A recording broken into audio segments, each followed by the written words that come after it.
السلام علیکم ورحمۃ اللہ وبرکاتہ۔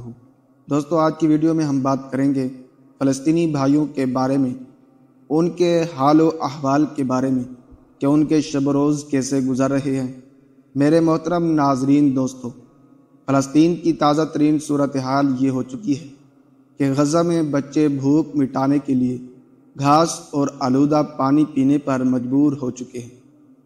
غزہ مکمل طور پر ایک جیل بن چکا ہے۔ غزہ میں بھوک سے بلبلاتے بچوں کی صورت میں ایک نیا انسانی المیہ جنم لے چکا ہے، لیکن ہمارے اسلامی ممالک کے حکمرانوں کو ابھی تک غیرت نہیں کہ ان بیچاروں کے لیے کچھ کریں۔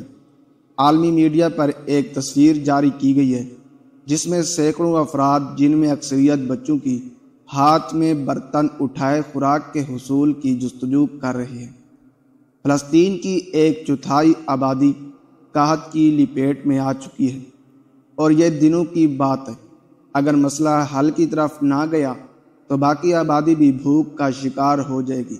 اللہ پاک ہمارے مسلمان بھائیوں کی حفاظت فرمائے اور ان اسلامی ممالک کے حکمرانوں کو ہدایت دے کہ وہ مسلمان بھائیوں کے بارے میں سوچیں اور ان کی مدد کریں۔